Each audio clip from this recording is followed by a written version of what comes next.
Hello BTS to army, welcome to my channel. और मैं hope करती हूँ कि आपको ये स्टोरी पसंद आएगी। ये एक आर्मी फ्रेंड ने लिख के मुझे स्टोरी सेंड की थी, तो ये स्टोरी बहुत अच्छी है। Thank you dear. और मैं माफ़ी चाहती हूँ क्योंकि मैं बहुत ज़्यादा लेट हो चुकी हूँ, तो मेरे पास टाइम नहीं था, तो इस वजह से मैं काफ़ी ज़्यादा लेट हो गई। बाकी आपकी स्टोरी बहुत अच्छी है, मुझे पढ़कर बहुत ज़्यादा अच्छी लगी है ये स्टोरी। चलिए अब हम अपनी स्टोरी की तरफ आते हैं। मिस्टर किम किसी और लड़की को पसंद करते थे, लेकिन उनके मॉम डैड ने उनकी ज़बरदस्ती शादी मिसेस किम से करा दी, जिनकी वजह से वो दोनों एक साथ तो रहते थे, लेकिन वाइफ हस्बैंड वाला रिलेशन बिल्कुल भी नहीं था दोनों में। 5 साल बाद उन्होंने अपने रिलेशन को आगे बढ़ाने के बारे में सोचा, क्योंकि मिस्टर किम भले ही मिसेस किम के साथ फ्रेंडली बिहेवियर नहीं करते थे, लेकिन वो अपनी गर्लफ्रेंड को भी उसके बाद कभी भी नहीं मिलने गए थे। उन्होंने अपनी गर्लफ्रेंड को भी छोड़ दिया था इस शादी के बाद। लेकिन धीरे धीरे उनको इस चीज़ का एहसास हुआ मिसेस किम बहुत ज़्यादा अच्छी हैं, इस वजह से उन्होंने उसको अपनी हाइज़ा वाइफ के रूप में एक्सेप्ट कर लिया। शादी के 6 साल बाद उनको एक बहुत खूबसूरत सी बेटी हुई, और उस बेटी का नाम उन्होंने नामजन रखा। प्यार से उस बेटी को जूनी कहा करते थे। बेबी उनका अभी 1 ईयर ओल्ड ही हुआ था कि मिसेस किम किसी हादसे में डेथ कर गई। मिस्टर किम ने खुद को बहुत ज़्यादा अकेला महसूस किया। वो अपनी बेटी को अकेले ही संभालना चाहते थे, लेकिन अब उसके मॉम डैड चाहते थे कि किम अपनी ज़िंदगी में आगे बढ़ जाए, क्योंकि किम पूरी तरह टूट चुका था, और वो चाहते थे कि किम की ज़िंदगी में कोई आए जो उसकी बेटी को और उस दोनों को संभाल पाए। बहुत ज़्यादा लड़कियों के साथ मिस्टर किम को मनाया गया कि वो उसके साथ शादी कर ले। उसके लिए बहुत ज़्यादा रिश्ते भी आए, लेकिन मिस्टर किम ने किसी के साथ भी शादी की हामी ना भरी। आखिरकार एक दिन रैंडा मिस्टर किम से मिलने के लिए आई। रैंडा वही लड़की है जो मिस्टर किम की गर्लफ्रेंड रह चुकी है। रैंडा को मिलकर मिस्टर किम बहुत ज़्यादा हैप्पी हो गए। उनको बिल्कुल ऐसा फील हो रहा था कि रैंडा उनके दुख को बहुत अच्छे से समझ सकती है, क्योंकि रैंडा और मिस्टर किम चाइल्डहुड फ्रेंड थे। इस वजह से वो दोनों आपस में बहुत क्लोज थे। फिर उन्होंने काफ़ी देर रिलेशन में भी अपनी ज़िंदगी गुजारी थी। इस वजह से वो एक दूसरे के साथ बहुत ज़्यादा हैप्पी रहते थे। फिर मिस्टर किम और मिसेस किम के पेरेंट्स को एहसास हुआ कि उनकी शादी पहले ही करा देनी चाहिए थी। शायद वो उनकी शादी आपस में कराते तो वो आपस में ज़्यादा हैप्पी रहते, लेकिन अभी भी कुछ बिगड़ा नहीं है। किम बिल्कुल अकेला हो चुका है, तो किम की रैंडा के साथ शादी करवा देनी चाहिए। जबकि मिस्टर किम के पेरेंट्स बहुत अच्छे से जानते हैं कि रैंडा पैसे को बहुत ज़्यादा अहमियत देती है, तो वो जूनियर मिस्टर किम को इतना ज़्यादा प्यार ना दे पाए जितनी इम्पोर्टेंट वो पैसे को देगी। लेकिन वो ये सोचकर खामोश हो जाते हैं कि मिस्टर किम किसी के साथ भी लाइफ में आगे बढ़ने के लिए रेडी नहीं है, शायद रैंडा के साथ ही आगे बढ़ जाए। इस वजह से वो इस चीज़ को इग्नोर कर देते हैं, कहते हैं जो किम का है रैंडा का भी वही सब होगा, क्योंकि उन दोनों की शादी होने वाली है। तो वो मिस्टर किम से शादी की बात करते हैं। पहले तो मिस्टर किम बिल्कुल इनकार कर देता है, फिर मिस्टर किम भी इस शादी के लिए मान जाता है, क्योंकि रैंडा उसकी बहुत पुरानी वाली मोहब्बत थी। और फर्स्ट लव कहीं ना कहीं हमेशा ही हमारे दिल में अपने लिए फीलिंग्स रखता है। मिस्टर किम के भी दिल में उसके फर्स्ट लव ने अभी तक फीलिंग्स रखी हुई थी। मिस्टर किम और रैंडा ने आपस में शादी तो कर ली थी, लेकिन मिस्टर किम को अब बस एक ही चीज़ की फ़िक्र थी कि जूनी को बिल्कुल भी ऐसा महसूस ना हो कि रैंडा उसकी सगी मॉम नहीं है। यही वजह थी कि वो कभी भी रैंडा के साथ क्लोज नहीं हुआ था, ताकि रैंडा और उसका कोई बेबी जन्म ना ले।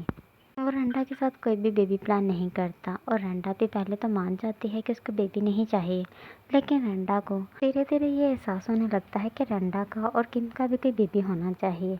लेकिन किम अक्सर ही उसको मना कर दिया करते थे और कहते थे कि तुम्हें और मुझे बेबी की क्या ज़रूरत है, जबकि हमारे पास जॉनी है ना, हमें किसी भी बेबी की ज़रूरत नहीं है, हम सिर्फ जॉनी को ही पालेंगे और बड़ा करेंगे। रैंडा को मन ही मन में बहुत ज़्यादा गुस्सा आता था, क्योंकि मिस्टर किम जूनी से बहुत ज़्यादा प्यार करते थे, और रैंडा को अक्सर ही इग्नोर कर देते थे ताकि जूनी को कभी भी बुरा ना लगे।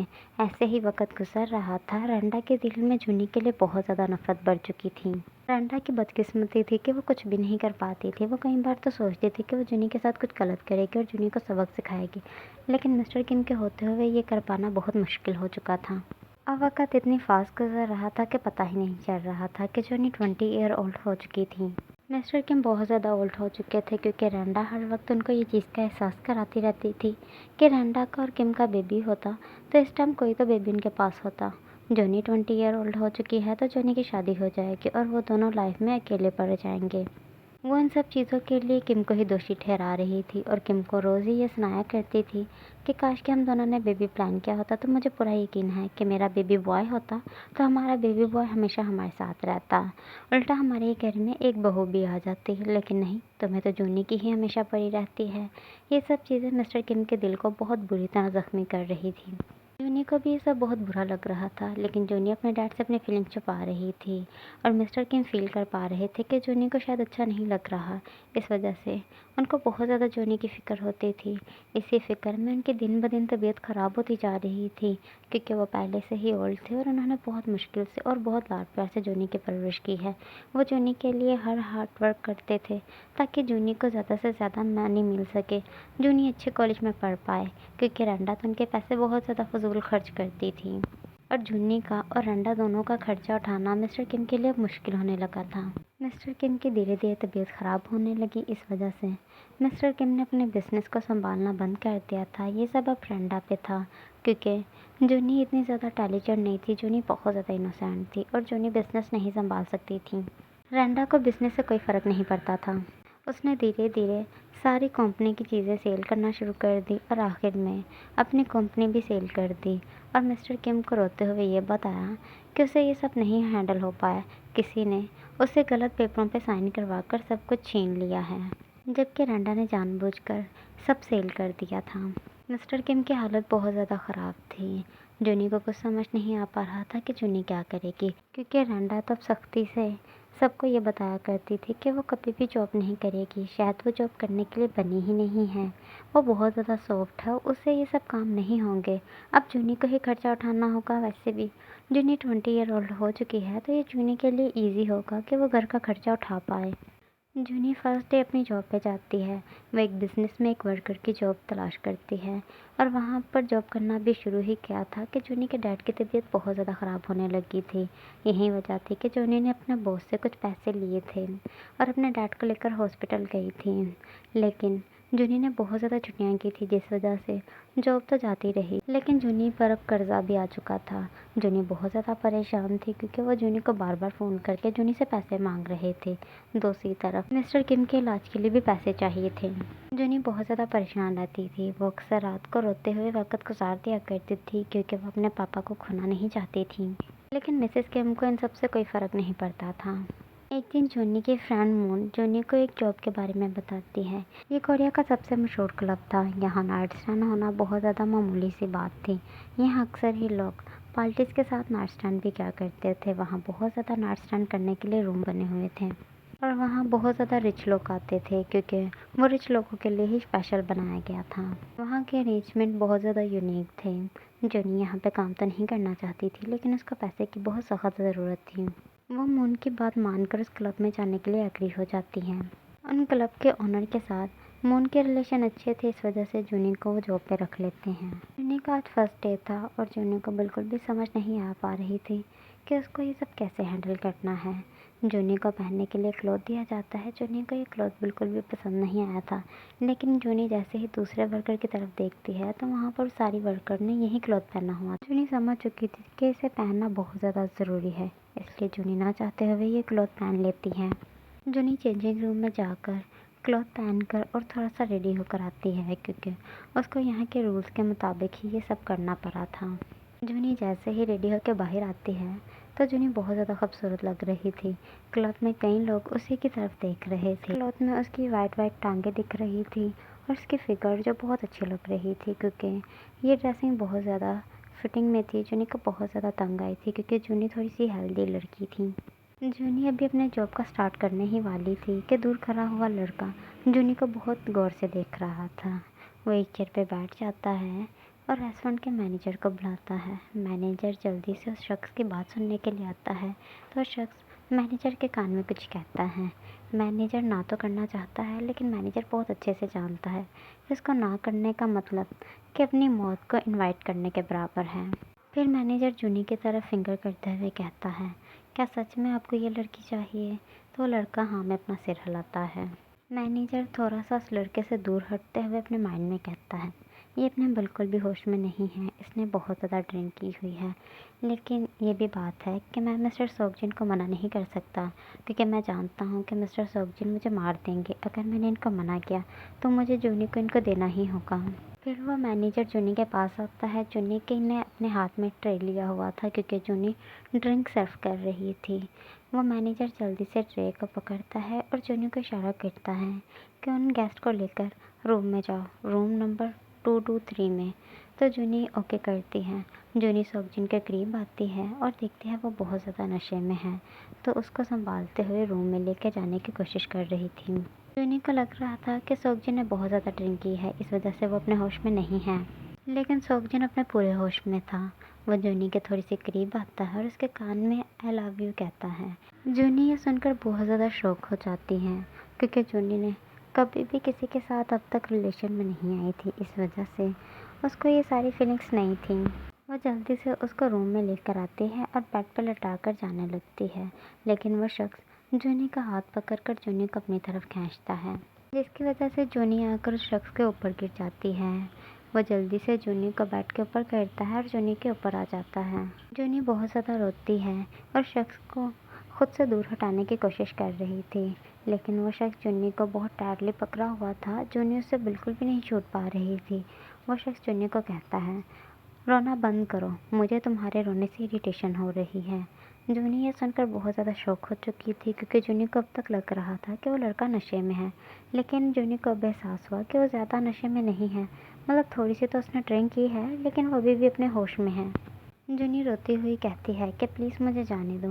वो लड़का कहता है, क्या तुम्हें नहीं पता मैं तुम्हें पसंद करता हूँ, अब से हम दोनों रिलेशन में होंगे, जल्दी ही मैं तुम्हारे साथ शादी कर लूँगा। और देखो, मुझे इससे कोई फ़र्क नहीं पड़ता कि तुम मुझे पसंद करती हो या नहीं, मैंने तुम्हें पसंद किया, इजहार किया, इतना ही बहुत है। ये कहता हुआ वो लड़का जूनी के क्लॉथ को रिमूव करने लगता है। जूनी खुद को छुड़वाने की बहुत ज़्यादा कोशिश करती है, लेकिन जूनी नहीं छुड़वा पाती है। वो शख्स जूनी के साथ इंटीमेट हो जाता है। जब वो शख्स बस सोया हुआ था, तो जूनी सोचती है कि ये बहुत अच्छा मौका है। जूनी अपने क्लॉथ पहनती है और वहाँ से जल्दी से भाग जाती है। जूनी जल्दी से अपने घर आ जाती है, लेकिन उसकी मॉम जब जूनी को देखती है तो उसको अंदाज़ा हो जाता है कि जूनी के साथ रात को क्या हुआ था। लेकिन वो फिर भी जूनी की ही सारी गलती मानती है और जूनी की बहुत ज़्यादा इंसल्ट करती है, और फिर जूनी को जूनी के रूम में बंद कर देती है। 2-3 दिन ऐसे ही गुजरते हैं और वह जूनी को खाने के लिए भी कुछ नहीं देती है, और जूनी को जूनी के टाइम पे मिलने के लिए नहीं टाइम देती। यहाँ तक कि जूनी को बाहर की दुनिया देखने पे वो सख्ती से पाबंदी लगा देती हैं। दूसरी तरफ जूनी के डैड को कहती है कि जूनी किसी लड़के के साथ भाग गई है। उसका डैड इसी सदमे में मर जाता है, क्योंकि उसको जूनी से बहुत ज़्यादा उम्मीदें थी। उसने कभी ये उम्मीद भी नहीं की थी कि जूनी कुछ ऐसा करेगी। यहाँ वो रोज़ ही जूनी को मिलाने के लिए नए से नए लड़के लाती थी, क्योंकि वो चाहती थी कि जूनी किसी के साथ नाइट स्टैंड करे और वो पैसे कमा पाए। लेकिन जूनी अक्सर ही मना कर दिया करती थी और ख़ुद को सेव करने की पूरी कोशिश किया करती थी। जूनी बास टाइम तो अपना रूम ही नहीं ओपन करती थी।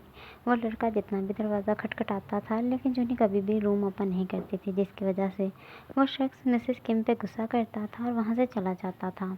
दूसरी तरफ सोगजिन की मॉम जो चाहती है कि सोगजिन किसी लड़के को पसंद करे और वो सोगजिन की जल्दी से शादी कर पाए, क्योंकि वो जानती हैं कि इस सारी प्रॉपर्टी का सोगजिन इकलौता वारिस है। इस वजह से वो चाहती हैं कि वो जल्दी से सोगजिन के बेबीज़ को देखें, और फिर अगर दुनिया को अलविदा करना हो पड़े तो वो ईज़िली कर पाएँ, क्योंकि वो अपने बेटे को हैप्पी लाइफ स्पेंड करना देखना चाहती है। सोगजिन बहुत ज़्यादा ज़िद्दल है। उसने अपनी मॉम को कई बार बोला है कि वो शादी नहीं करना चाहता है, लेकिन उसकी मॉम चाहती हैं कि सोगजिन को कोई ऐसी लड़की मिले जो सोगजिन की ये सोच को बदल पाए। सोगजिन डाइनिंग टेबल पर बैठा हुआ कहता है, मैंने तो सोचा था कि मैं शादी नहीं करूँगा, लेकिन तुम्हें देख के मेरी तो सोच ही बदल गई है। मुझे जहाँ लगता था कि शादी करना एक मजाक है, कोई भी किसी के साथ कर सकता है, लेकिन अब मुझे ये चीज़ का यकीन हुआ कि शादी मजाक नहीं है। अगर हम सफ़र तुम्हारे जैसा हो तो दूसरी तीसरी शादी की ज़रूरत ही नहीं पड़ती है। एक ही शादी अच्छे से निभा लो, यही बहुत है। सोगजिन अपने माइंड में ये सब सोच रहा था कि सोगजिन की मॉम सोगजिन के करीब आकर बैठती हैं, कहती हैं, सोगजिन तुम मुस्कुरा रहे हो, मैं ये देखकर बहुत ज़्यादा शौक हूँ। तुम्हें पता है मैंने तुम्हें कितनी देर बाद मुस्कुराते देखा है। मैंने माना कि तुम्हारे डैड हम में नहीं रहे हैं, लेकिन तुमने मुस्कुराना भी छोड़ दिया है। सोगजिन, लेकिन मेरी ये ख्वाहिश है कि अब तुम डैड बनो। मैं चाहती हूँ तुम शादी करो और मेरा एक प्यारा सा ग्रैंडसन पैदा हो। सोगजिन ये सुनते ही स्माइल कर रहा था। सोगजिन की मॉम बहुत ज़्यादा शौक थी कि सोगजिन जो शादी तक नहीं करना चाहता। अक्सर ही शादी का नाम सुनते ही सोगजिन को गुस्सा आ जाता था, लेकिन अब वो ये सुनकर स्माइल कर रहा है। फिर सोगजिन की मॉम कहती हैं, सोगजिन क्या सब ठीक है? मैं जहाँ तक जानती हूँ कि तुम शादी को बहुत ज़्यादा हेट करते हो। आज तुम शादी का सुन के मुस्कुरा रहे हो। शौकीन कहता है, मॉम पहले मुझे लगता था कि शादी करना मजाक है, क्योंकि आपके हस्बैंड मतलब मेरे डैड ने भी 3 शादियाँ की और तीसरी शादी आपके साथ की है। इस वजह से मुझे लगा कि ये सब ना करें तो बेहतर होता है।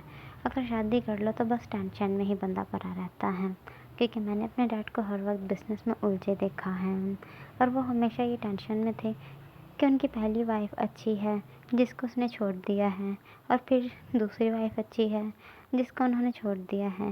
थर्ड वाइफ़ आप थे और आपके साथ भी कभी मुझे खुश नहीं लगे थे।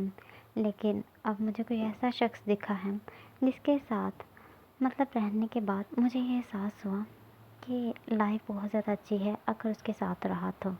सौजन की मॉम कहती हैं, क्या मतलब, तुम उसके साथ रहे? सौजन स्माइल करते हुए कहता है, मैंने और उसने नाइट स्टैंड किया था। यहाँ आप ऐसे कह सकते हैं कि मैंने उसके साथ फोर्सली सब कर लिया। सौजन की मॉम कहती हैं, सौजन तुमने गलत किया है, तुम्हें किसी लड़की के साथ ये सब नहीं करना चाहिए। सौजन स्माइल करते हुए कहता है, इसमें मॉम कुछ भी गलत नहीं है, क्योंकि मैं उसके साथ शादी करने वाला हूँ। अगर मैंने उसके साथ वो सब करके उसको छोड़ दिया होता तो वो बात और थी, फिर आप कह सकते थे मैंने गलत किया है। अब मैंने उसके साथ कुछ भी गलत नहीं किया। सोगजून की मॉम समझ आती है कि सोगजिन को समझाना बिल्कुल बेवकूफ़ी है, क्योंकि सोगजिन हमेशा अपने ही बनाता है। इस वजह से वो खामोश हो जाती हैं और 2 मिनट बाद स्माइल करते हुए कहती हैं, तो कब उस लड़की का रिश्ता लेके जाना है मुझे बता दो, क्योंकि तुम्हारा इस दुनिया में मेरे अलावा कोई नहीं है और मेरा तुम्हारे अलावा कोई नहीं है। हम दोनों एक दूसरे की फैमिली हैं, तो मैं तुम्हारी शादी और तुम्हारे बच्चे देखने के लिए बहुत ज़्यादा एक्साइटेड हूँ। सोगजिन अपने माइंड में कहता है कि उसका डैड इतनी अच्छी लाइफ पार्टनर को सिलेक्ट करके भी खुश नहीं था। शायद उसका बाप किसी के साथ खुश ही नहीं रहना चाहता था। यही वजह थी कि उसने 3 शादियाँ की थी, लेकिन वो कभी भी उनके साथ खुश नहीं रहा। सोगजिन स्माइल करते हुए कहता है, जल्दी ही ये मौका आपको मिलेगा कि आप रिश्ता लेकर जाएं मेरा, लेकिन अभी नहीं मैं दे सकता, क्योंकि अभी मैं खुद उसके बारे में कुछ भी नहीं जानता।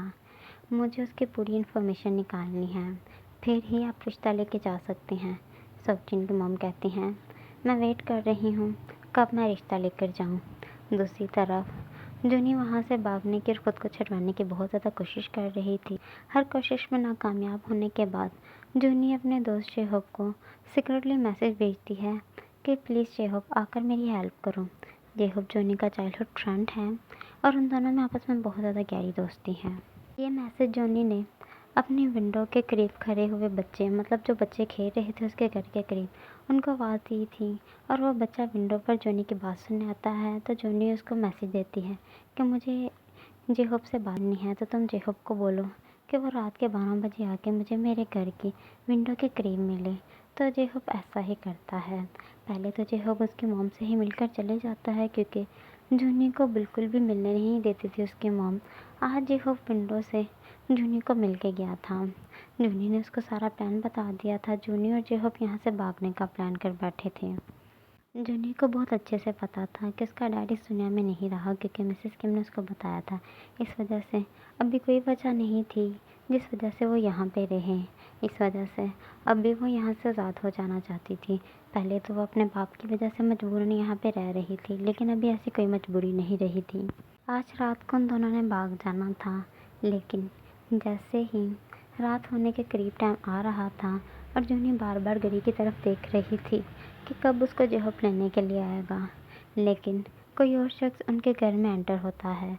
उसको देख के जूनी की मॉम बहुत ज़्यादा शौक और बहुत ज़्यादा हैप्पी हो जाती है, क्योंकि वो शख्स बहुत ज़्यादा अमीर था। ये कोई और नहीं था, ये सोगजिन था। सोगजिन रंडा को बैठने के लिए कहता है। रंडा बैठ जाती है और कहती है, आप मेरे इस गरीब खाने में कैसे? सोगजिन स्माइल करते हुए कहता है, मुझे आपकी बेटी चाहिए। रंडा कहती है, दैट्स अमेजिंग। वैसे तो इसको कोई देखना भी नहीं चाहता, क्योंकि ये इतनी खास खूबसूरत नहीं है, लेकिन आपने नज़र की है तो ये आपकी मेहरबानी है। ये कहती हुई रंडा सोगजिन को कॉफ़ी पकड़ाने के लिए आगे बढ़ती है। सोगजिन दूर से ही इशारा करता है कि मुझे नहीं चाहिए, मुझे मुझे लाकर लड़की दिखाई जाए। तो रंडा जल्दी से जाके सोगजिन को लाने की कोशिश करती है, लेकिन सोगजिन ने इस बार भी अपने दरवाजे को अंदर से बंद कर लिया था और रंडा बहुत ज़्यादा उदास हो जाती है। लेकिन जैसे ही सोगजिन को पता चलता है तो सोगजिन रंडा को कहता है तुम साइड पे हो जाओ, और वो गुस्से में अपने गार्ड को कहता है दरवाज़ा तोड़ दो, जिसकी वजह से उसके 2 फिट गार्ड मिलकर दरवाजे को तोड़ देते हैं। सोगजिन अंदर जाता है और जूनी का हाथ पकड़कर जूनी को अपने करीब करता है। जूनी देखते ही सोगजिन को उसको याद आ चुका था कि सोगजिन वो शख्स है जिसने उसके साथ फोर्सली वो सब किया था। इस वजह से वो सोगजिन से डरने लगती है। वो डरती ही सोगजिन से दूर जाने लगती है, लेकिन सोगजिन उसको खींचता है और अपने हाथों पे उठा लेता है और कहता है तुम्हें जितने पैसे चाहिए तो मैं शाम को बेच दूँगा। तो मेरे कार्ड को इसकी अमाउंट बता देना, मैं इसको लेकर यहाँ से जा रहा हूँ। और जैसे ही जूनी को ज़बरदस्ती लेके जा रहा था, जूनी को चक्कर आ रहे थे और उसने उसके हाथों पे ही अपनी आइज़ को क्लोज़ कर लिया था। उसने अपने आर्म में कैरी किया हुआ था। उसको ये सब लग रहा था कि जूनी एक्टिंग कर रही है। इस वजह से वो उसको अपने घर ले आता है और अपने रूम में लेके चला जाता है। रूम में लेके जाने के बाद वो जूनी के लिप पे किस करता है, लेकिन जूनी आगे से रिस्पॉन्स नहीं करती। तो वो स्माइल करते हुए कहता है ये सब एक्टिंग बंद करो, मुझे इन सब एक्टिंग में कोई इंटरेस्ट नहीं है। देखो सीधी सी बात है, मैं तुम्हें बहुत ज़्यादा पसंद करता हूँ और तुम्हारे साथ शादी कर रहा हूँ, और मुझे पूरा यकीन है कि मैं तुम्हें बहुत ज़्यादा हैप्पी रखूँगा, क्योंकि मेरे पास तुम्हारी ज़रूरत की हर एक चीज़ है। और अगर तुम्हें मेरा टाइम भी चाहिए तो वो भी मैं तुम्हें दे सकता हूँ, क्योंकि सिर्फ तुम ही हो जिसके साथ रह के मैं कभी बोर नहीं होता। भले ही तुम कुछ भी ना कहो, लेकिन फिर भी मैं घंटों घंटों तुम्हारे साथ खामोशी से बैठा हुआ तुम्हें देखता हुआ भी कभी बोर नहीं होता। मुझे ये सब करने में भी बहुत मज़ा आता है। इस वजह से तुम ये एक्टिंग करना बंद करो, मैं तो यहाँ से नहीं जाने वाला। ये कहते हुए वो चुन्नी के करीब आता है और चुन्नी को हक करके लेट जाता है। काफ़ी देर ऐसे ही गुजर जाती है। अब 2 से 3 घंटे हो चुके थे, लेकिन चुन्नी बिल्कुल भी होश में नहीं आई थी। उसने मूव तक नहीं किया था। तो सोगजिन को जूनी की फ़िक्र हो रही थी। इस वजह से वो जल्दी से डॉक्टर को बुलाता है। डॉक्टर आके जूनी को चेक करता है तो बताता है कि जूनी प्रेग्नेंट है। वो डेट तब की ही बताता है कि जूनी तब से प्रेग्नेंट है। तो वो समझ जाता है कि ये सोगजिन का बेबी है, क्योंकि सोगजिन ही उस रात उसके साथ इंटीमेट हुआ था, और जूनी अगर उस दिन से प्रेग्नेंट है तो यकीनन सोगजिन का बेबी था। डॉक्टर जूनी के लिए कुछ मेडिसिन लिखने के बाद वहाँ से चला जाता है। सोगजिन जल्दी से ही जूनी की ज़रूरत की हर चीज़ को हायर कर लेता है, क्योंकि वो बहुत ज़्यादा एक्साइटेड था ये सब के लिए, और उसकी मॉम भी बहुत ज़्यादा एक्साइटेड थी। वो जूनी से बहुत ज़्यादा प्यार करते थे। जूनी बहुत ज़्यादा शौक थी कि जूनी एक गरीब है और ज़्यादा खूबसूरत भी नहीं है, फिर भी वो जूनी से इतना प्यार कैसे कर सकते हैं। इस वजह से जूनी सोगजिन से तो हमेशा दूर रहा करती थी, लेकिन उसकी मॉम को कभी भी इग्नोर नहीं कर पाती थी, क्योंकि जूनी को उसके साथ रहकर बिल्कुल ऐसे ही फील हो रहा था कि जैसे जूनी की कभी सगी मॉम उससे प्यार करती थी। बिल्कुल ऐसे की ही फीलिंग्स होती थी जूनी को। लेकिन अभी तक जूनी को बिल्कुल भी नहीं पता चला था कि वो प्रेग्नेंट है। आज जूनी बहुत ज़्यादा सैड थी, क्योंकि रात को ही सोगजिन ने बताया था कि उसको कुछ मीटिंग के लिए अमेरिका जाना है। इस मीटिंग में शायद उसको 1 मंथ गुजर सकता है। जूनी बिल्कुल भी नहीं चाहती थी कि सोगजिन यहाँ से जाए। भले ही वो सोगजिन को पसंद नहीं करती थी, लेकिन सोगजिन हमेशा उसको हक करके सोता है, उसका बहुत ज़्यादा ध्यान रखता है, उसको बार बार किस करता है, उसके क्लोज आता है। तो उसको ये सब की आदत हो चुकी थी। इस वजह से वो नहीं चाहती थी कि सोगजिन उसको थोड़ा सा भी छोड़ के दूर जाए। लेकिन जूनी जानकर सोगजिन के साथ ऐसा बिहेवियर करती थी जैसे वो सोगजिन से बहुत ज़्यादा अगी हुई है। इस वजह से सोगजिन पैकिंग कर रहा था और जूनी को समझा रहा था कि जूनी की मेडिसिन और जूनी का ज़रूरत का सामान कहाँ कहाँ पे पड़ा हुआ है। जूनी मन ही मन में ये सोच रही थी कि काश के कुछ ऐसा हो जाए ये यहाँ पे रुक जाए। दूसरी तरफ सोगजिन भी अपने माइंड में कह रहा था काश के जूनी तुम मुझे एक बार बोलो कि मैं रुक जाऊँ, तो यकीनन मैं अपनी हर मीटिंग को कैंसिल कर दूँगा या अपने सेक्रेटरी को बोलूँगा वो हैंडल कर ले, और तुम्हारे साथ यहाँ पे रुक जाऊँगा। लेकिन खैर तुम तो मुझसे दूर रहना चाहती हो, तो मुझे लगता है कि मुझे 1 मंथ के लिए तुम्हें अकेला छोड़ देना चाहिए। हालांकि ये मंथ मेरे लिए बहुत मुश्किल गुजरेगा, लेकिन तुम हैप्पी रहोगी मेरे लिए इतना ही बहुत है। वो दोनों की लिप तो बिल्कुल खामोश थी, लेकिन जहन में ये सारी सोचें चल रही थीं। इस वजह से वो दोनों एक दूसरे से बात नहीं कर रहे थे। जूनी सोचती है कि बस इसने मुझे मेरी ज़रूरत का सामान ही बताना था, इसके सिवा ये मेरे साथ कोई बात नहीं कर सकता है।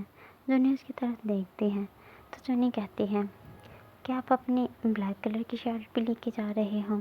जूनी ने इस वजह से ये बात की थी ताकि सोगजिन बात उसके साथ करे, क्योंकि जूनी को अजीब लग रहा था कि सोगजिन इस बार उसको थोड़ा सा भी बात नहीं कर रहा था। सोगजिन कहता है, क्यों, क्या तुम्हें ये शर्ट पसंद है? जूनी कहती है, तो सोगजिन कहता है, ठीक है, ये तुम अपने पास रख लो। वो अपनी एक शर्ट ब्लैक कलर की निकाल कर जूनी की तरफ गिराते हुए कहता है, ये लो। जूनी कहती है, तमीज़ से, ये शर्ट अच्छी है तो तुम इसके साथ ये नहीं कर सकते हो। सोगजिन कहता है, ओह मैं भूल गया था, शर्ट को चोट लग सकती है, इस वजह से तुम्हें शर्ट की फ़िक्र हो रही है। जूनी अपने माइंड में कहती है, अजीब बातें कर रहा है, मुझे इसके साथ मज़ीद बात नहीं करनी चाहिए। जूनी ये कह के वहाँ से जाने लगती है। सोगजिन कहता है, लेकिन ये शर्ट मेरी भी फेवरेट है। देखो, अगर पहनो तो ठीक है, जहाँ तक मैं जानता हूँ तुम पहनते तो नहीं हो, रखवा रही हो ये मैं नहीं जानता हूँ, लेकिन ये शर्ट मेरी फेवरेट है। जूनी ना चाहते हुए भी जूनी के मुंह से गुस्से से निकल जाता है कि शर्ट में तुम बहुत ज़्यादा अच्छे लगते हो। मैं नहीं चाहती हूँ कि तुम्हें इस शर्ट में कोई और देखे और कोई और चुड़ैल तुम्हें पसंद कर बैठे। सोगजिन ये सुनकर बहुत ज़्यादा शौक होता है और वो जूनी की तरफ देखता है। जूनी बहुत ज़्यादा शाय फील कर रही थी, इस वजह से वो वहाँ से भाग कर जाना चाहती थी। वो जैसे ही जल्दी से कदम उठाती है तो जल्दी से सोगजिन उसका हाथ पकड़ लेता है और कहता है, नहीं, तुम नहीं भाग सकती हो। अगर तुम भाग गई तो तुम्हारा पाँव स्लिप हो गया तो गिर गई और तुम्हारे साथ मेरे प्यार की आखिरी निशानी नहीं रहेगी। मैं नहीं चाहता कि तुम्हारे साथ या बेबी के साथ कुछ गलत हो। जूनी ये सुनकर बहुत ज़्यादा शौक हो जाती है और वह सोगजिन की तरफ देखती है। सोगजिन जो बहुत ज़्यादा टेंशन में था, उसके पूरे फेस पे पसीना आ चुका था। जूनी उसके करीब आती है और कहती है, तुम क्या बकवास कर रहे हो? तो जूनी को कहता है, जूनी तुम प्रेग्नेंट हो। मैंने इस वजह से तुम्हें अब तक नहीं बताया क्योंकि मुझे लगा कि तुम बेबी का अबॉर्शन करा दोगी। हालांकि तुम भी गलत नहीं हो, मैंने तुम्हारे साथ ये सब फोर्सली किया था, तो तुम्हें पूरा राइट है कि तुम इस बेबी को रखो या ना रखो। लेकिन प्लीज़ मेरे लिए ये बेबी को कभी भी हाँ मत करना। मैं बहुत बुरा हूँ, मैं जानता हूँ, मुझे मेरी गलती की सज़ा भी मिलनी चाहिए, लेकिन इस बेबी को तो नहीं मिलनी चाहिए। यही वजह है कि मैंने किसी को भी तुम्हें अभी तक बताने नहीं दिया कि तुम प्रेग्नेंट हो। जूनी बहुत ज़्यादा शौक थी।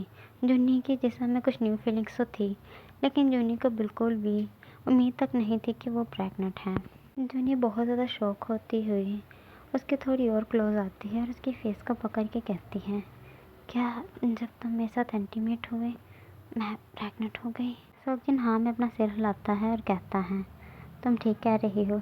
जूनी ये सुन के स्माइल करती है।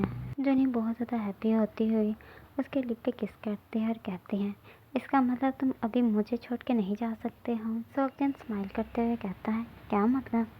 जूनी कहती है, मुझे लगा कि तुम मुझे हमेशा के लिए छोड़ के जा रहे हो। तुम्हारी मॉम ने कहा कि मैं तुम्हें पसंद नहीं करती तो तुम किसी और लड़की के साथ शादी कर लोगे, इस वजह से मुझे टेंशन हो रही थी तुम्हारी। सोगजिन कहता है, सवाल ही पैदा नहीं होता, मैंने तुम्हारे सिवा कभी भी किसी लड़की की तरफ आँख उठा के नहीं देखा है। मॉम ने तुम्हें ये सब क्यों कहा मैं नहीं जानता हूँ, लेकिन मॉम के झूठ बोलने से एक तो फ़ायदा हुआ कि तुम्हें थोड़ी सी मेरी कदर होने लगी है। जूनी कहती है, मैंने पहले ही अपने मॉम डैड को खो दिया है, अब मैं अपने होने वाले हस्बैंड को खोना नहीं चाहती हूँ। सोगजिन बहुत ज़्यादा शौक था तो जूनी कहती है, हाँ मैंने भी तुम्हें तभी पसंद किया था जब मैंने उस क्लब में तुम्हें पहली बार देखा था, लेकिन फिर सोचा कि तुम बहुत ऊपर की चीज़ हो, तुम्हारा सपने देखना बहुत गलत होगा। यही वजह है कि हमेशा तुमसे दूर रहा और तुमने भी तो मेरे साथ इतना गलत किया, मुझे पहली बार ही देख के फोर्स कर लिया।